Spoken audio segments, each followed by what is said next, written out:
Para avançarmos na clínica psicanalítica da histeria neste ponto, é decisivo sustentar uma ideia que atravessa a metapsicologia freudiana e, ao mesmo tempo, permite compreender o histérico no laço com o outro. A histeria não é apenas um conjunto de sintomas no corpo, ela é também uma modalidade de relação, uma forma de amarração neurótica que se tece a partir das fantasias inconscientes. Quando se diz que a histeria é o nome que damos aos laços e aos nós que o neurótico tece com os outros a partir de suas fantasias, estamos descrevendo uma lógica. A relação afetiva não é vivida como encontro com a alteridade do outro, mas como campo onde o sujeito impõe, sem saber, o roteiro de sua fantasia. Em Freud, a fantasia não é ornamento, ela é estrutura. Desde a interpretação dos sonhos, 1900, a fantasia aparece como modo de realização disfarçada do desejo. O desejo inconsciente não se expressa diretamente, ele se representa. E essas representações, quando entram em conflito com o eu, podem ser recalcadas. Em O Inconsciente, 1915, e Repressão, 1915, Freud formaliza o recalcamento como operação que afasta da consciência uma representação incompatível, mas não elimina a força pulsional que a sustenta. A fantasia, então, pode operar como arranjo psíquico para conter um excesso, ao mesmo tempo em que conserva o desejo em estado de tensão. Por isso, no histérico, a vida sexual é descrita como paradoxal, não no sentido vulgar, nem genital, mas no sentido freudiano da sexualidade como campo pulsional. Em 3 ensaios sobre a teoria da sexualidade, 1905, Freud amplia a sexualidade para além da genitalidade e mostra que o desejo se organiza desde a infância, atravessado por proibições, interdições e conflitos. A histeria põe isso em evidência. Ela é marcada pela coexistência de uma necessidade sexual excessiva e de uma rejeição exagerada da sexualidade. Freud chega a formular que toma por histérica sem hesitação qualquer pessoa para quem a excitação sexual provoque nojo, ainda que não haja sintomas somáticos. Essa referência é importante porque revela o lugar do repúdio, da defesa, do recalque e da recusa em relação ao desejo. Mas aqui é fundamental não cair em moralizações. Nojo, repúdio, recusa, castração não são julgamentos de caráter. São operadores clínicos. Eles nomeiam modos pelos quais o sujeito se defende do que lhe é insuportável. E o que é insuportável, muitas vezes, não é o desejo em si, mas o que o desejo implica: risco, perda de controle, ameaça ao equilíbrio narcísico, ameaça ao eu. Nesse contexto, a conversão histérica aparece como um destino possível do conflito. Em Estudos sobre a Histeria, 1895, o sintoma conversivo surge como transformação de um excesso psíquico em fenômeno corporal. Mas a conversão não é solução final, ela é compromisso.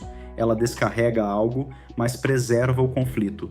Por isso, o sujeito pode substituir um sintoma por outro. O sofrimento varia, mas a causa psíquica permanece. É aqui que a psicanálise se torna inseparável da histeria. Freud descobre, a partir das histéricas, uma modalidade inteiramente nova de relação humana, a transferência. Em Recordar, Repetir e Elaborar, 1914, Freud descreve que o paciente repete na relação analítica aquilo que não consegue recordar. Esse ponto é decisivo porque introduz o campo onde a histeria se revela não apenas no corpo, mas no vínculo.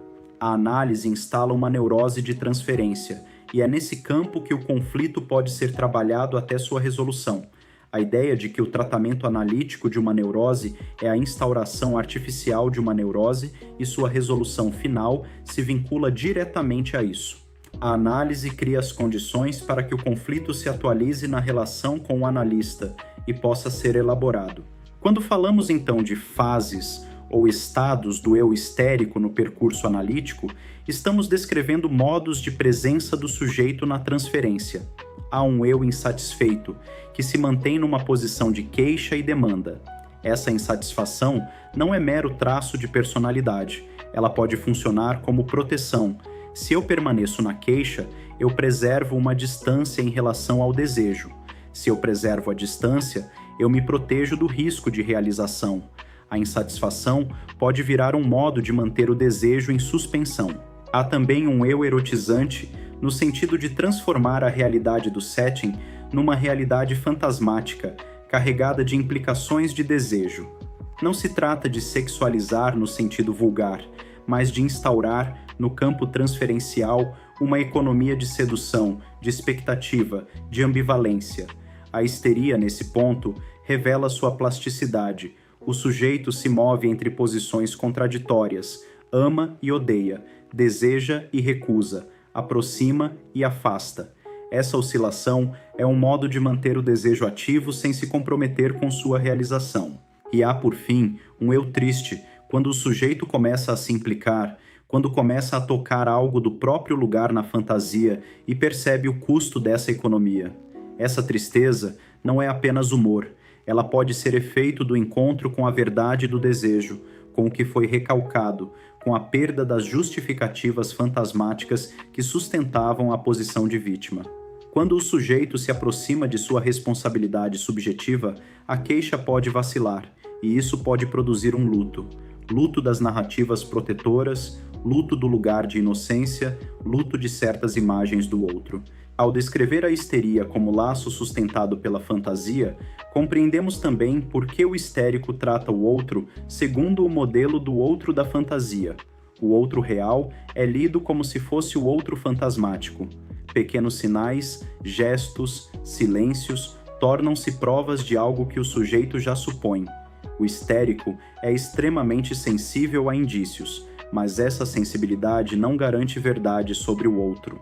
Ela revela a força da fantasia na organização da percepção. Isso permite também diferenciar, de modo rigoroso, o sofrimento histérico do sofrimento obsessivo e do sofrimento fóbico, tal como você delineou.